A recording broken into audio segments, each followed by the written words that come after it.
Meskipun merupakan salah satu struktur kuno yang paling banyak dipelajari dan terkenal di dunia, Piramida Agung Giza masih menjadi misteri. Ada terlalu banyak pertanyaan yang belum terjawab seputar konstruksi dan tujuannya. Konstruksi. Salah satu misteri terbesar seputar piramida besar adalah bagaimana ia dibangun. Diperkirakan piramida dibangun selama 20 tahun dengan menggunakan lebih dari 2 juta balok batu. Beberapa di antaranya memiliki berat hingga 80 ton tanpa menggunakan teknologi modern. Ada berbagai teori tentang bagaimana pembangunan itu dilakukan, tetapi tidak ada bukti konklusif. Objektif. Tujuan piramida besar juga merupakan misteri. Meskipun dipercaya secara luas sebagai makam Firaun Khufu, tidak ada bukti langsung yang mendukung klaim tersebut. Ada juga berbagai teori bahwa piramida memiliki tujuan agama, astronomi, atau bahkan ekstraterestrial, tetapi sekali lagi, tidak ada bukti konklusif. Pengukuran. Piramida besar diyakini sejajar dengan titik mata angin kompas, dan banyak ukuran serta proporsinya ternyata sangat tepat. Namun, pentingnya pengukuran ini dan tujuannya tetap menjadi misteri. Kamar dalam. Meskipun banyak ekspedisi dan penelitian, masih banyak misteri yang menyelimuti ruang dalam piramida besar. Beberapa pertanyaan yang paling menarik termasuk tujuan dari lubang udara, lokasi yang tepat dari ruang pemakaman, dan pentingnya berbagai simbol dan tanda yang ditemukan di dalamnya. Singkatnya, misteri abadi dan keagungan piramida besar terus memikat orang dari seluruh dunia. Dan baru-baru ini, ada penemuan fenomenal. Egiptologis baru-baru ini mengumumkan penemuan ruang yang sebelumnya tidak diketahui di piramida besar Mesir menggunakan teknologi canggih yang menggunakan sinar kosmik untuk memindai struktur kuno. Ruang yang baru ditemukan terletak di atas pintu masuk utama piramida besar berukuran panjang 9 meter dan lebar 2 meter. Sementara tujuan dari ruangan ini tetap menjadi misteri, penemuannya mungkin memberi petunjuk baru pada salah satu struktur paling misterius di dunia kuno.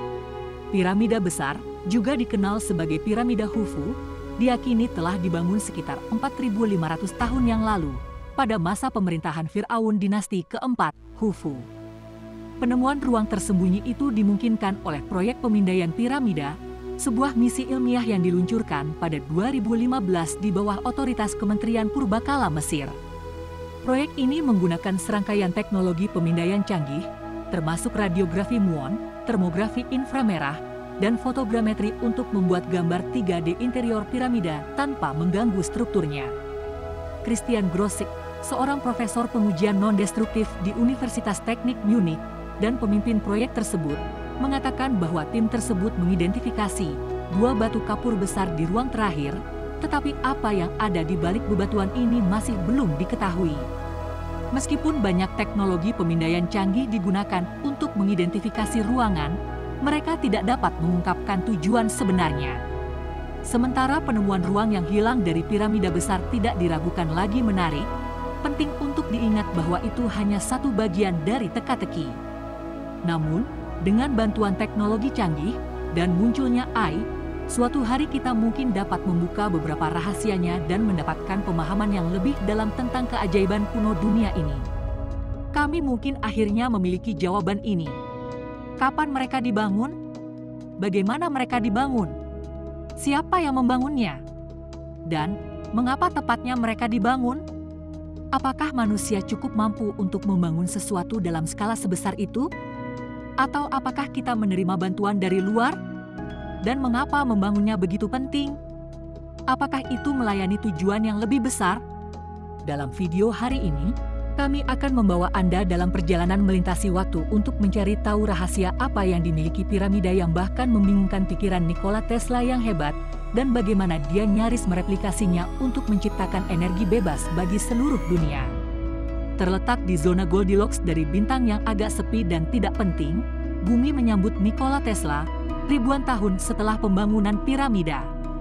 Dan seperti yang kita semua tahu, Tesla akan menjadi salah satu orang paling berpengaruh yang pernah hidup di planet ini.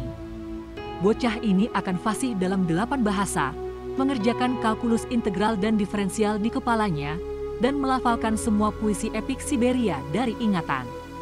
Dia juga akan terus menciptakan bendungan hidroelektrik, lampu neon, kontrol radio, motor listrik, dan bereksperimen dengan teknik kriogenik bertahun-tahun sebelum menjadi pengetahuan umum. Dia juga akan menemukan frekuensi resonansi bumi, sesuatu yang baru dikonfirmasi 50 tahun kemudian. Nyatanya, kontribusi Tesla terhadap umat manusia begitu besar sehingga dia 80% bertanggung jawab langsung atas teknologi yang kita gunakan saat ini. Tesla percaya bahwa piramida Giza melayani tujuan yang lebih tinggi dan menyelidikinya sepanjang hidupnya. Dia bertanya-tanya apakah itu bukan pemancar energi raksasa, sebuah pemikiran yang bertepatan dengan penyelidikannya tentang bagaimana mengirimkan energi secara nirkabel.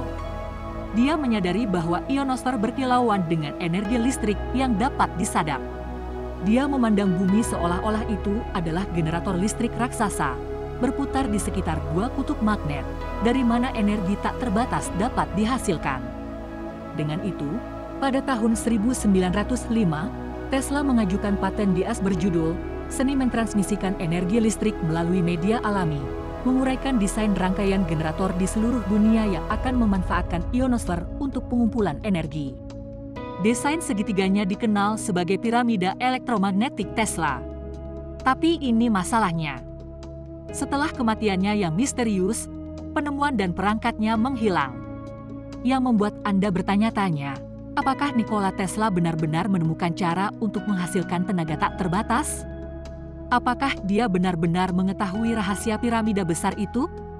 Ketika Tesla menerima $150.000 dari JP Morgan untuk membangun stasiun nirkabelnya, yang terakhir memastikan bahwa dia memiliki 51% saham di perusahaan tersebut serta 51% saham dalam paten nirkabel sekarang dan masa depan yang dikembangkan dari proyek tersebut. Ini agak aneh di pihak Morgan untuk berinvestasi pada sesuatu yang secara langsung akan menghambat perekonomian dan berakibat fatal bagi produknya yang lain. Sistem Tesla akan menempatkan dunia pada saat itu ke dalam resesi yang dalam, mungkin depresi yang sangat dalam. Sebagian besar ekonomi didasarkan pada pembangunan jaringan listrik dan pembangkitan listrik, keduanya menawarkan aliran pendapatan dan pekerjaan yang sangat besar. Nirkabel akan menghilangkannya bersama dengan pembangkit listrik. Sistem kelistrikan konvensional yang menghasilkan aliran pendapatan akan runtuh.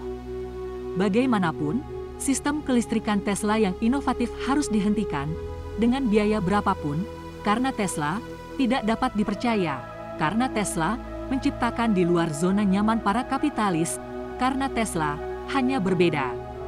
Tapi JP Morgan dan Tesla berteman, bukan? Kenapa dia melakukan itu pada temannya?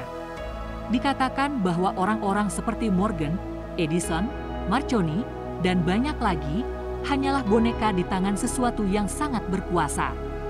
Tapi topik itu untuk hari lain, dan kami berjanji akan segera mengerjakannya. Untuk saat ini, mari kembali ke Nikola Tesla dan piramida.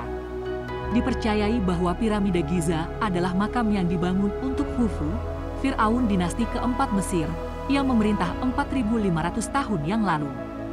Lalu mengapa itu tidak memiliki karakteristik makam Mesir lainnya? Tidak ada hieroglif, artefak, atau seni dinding yang rumit. Apalagi mumi tidak pernah ditemukan di sana, namun banyak yang berpendapat bahwa sarkofagus granit yang ditemukan di kamar raja pernah berisi mumi Khufu yang kemudian dijarah oleh perampok makam. Maksud Anda, arsitektur yang menakjubkan itu, yang masih membingungkan para ahli di zaman sekarang ini, tidak memiliki perlindungan terhadap pencurian dan perampokan? Secara alami, tempat seperti itu, tempat peristirahatan raja dan ratu, akan dijaga ketat. Keajaiban arsitektur. Ukuran piramida disejajarkan dengan akurasi sedemikian rupa sehingga hanya rekayasa manusia modern yang dapat menandinginya. Sebagian besar piramida besar dibangun dari batu gamping nummulitik, blok coklat kemerahan yang kita lihat sekarang. Sementara bebatuan ini melimpah di dekat lokasi, para pembangun piramida menggunakan beberapa bahan aneh yang harus didatangkan dari jarak hampir 500 mil. Sisi luar piramida dulunya tertutup batu kapur putih cerah, dipoles, dihaluskan, dan disatukan begitu erat sehingga tampak seperti sepotong permata besar. Bagaimana mereka berhasil membawa ribuan balok batu seberat 10 ton masih membuat saya takjub. Nah, ini adalah jenis granit langka yang disebut granit merah muda. juga didatangkan dari jarak jauh karena memiliki konsentrasi kuarsa alias silikon dioksida yang tinggi. Peras kuarsa dan Anda dapat mengalirkan listrik melaluinya. Dan coba tebak, dinding dan ruang di dalam piramida terbuat dari kuarsa. Dengan jumlah tekanan yang tepat, piramida besar dapat menghasilkan listrik dalam jumlah yang sangat besar. Dalam film dokumenter Netflix 2016, The Pyramid Code, para arkeolog dan ahli teori mengklaim bahwa orang Mesir kuno datang ke piramida besar untuk mendapatkan energi yang lebih sehat. Banyak kisah tentang mereka yang telah melakukan pendakian yang sulit ke puncak piramida besar melibatkan pergeseran energi yang sangat kecil tetapi nyata, sensasi menusuk di ekstremitas dan bahkan kasus sengatan listrik. Mendaki ke puncak piramida besar sekarang ilegal, tetapi pada akhir 1800-an seorang penemu Inggris bernama Sir William Simmons berhasil mencapai puncak datar dan menetap. Saat mencapai puncak, salah satu pemandunya mengatakan bahwa ketika dia mengangkat tangannya dengan jari-jari terulur, telinganya mendengar suara dering bernada tinggi. Simmons kemudian mengangkat jari telunjuknya dan merasakan sensasi menusuk yang berasal dari ujungnya dan menjalar ke seluruh tangannya. Tidak lama kemudian, penemu pergi untuk memuaskan dahaga dengan menyesap anggur perayaan dan menerima sengatan listrik dari bibirnya yang menyentuh botol. Film dokumenter menunjukkan bahwa ini adalah piramida energi yang dibuat untuk mengirimkan energi atau mengubah frekuensi di wilayah daratan yang luas. Satu-satunya hal yang hilang dari piramida Agung Giza untuk berfungsi sebagai pembangkit listrik adalah sumber energi. Itulah sebabnya para pembangun kuno piramida besar memanfaatkan air di dataran tinggi Giza.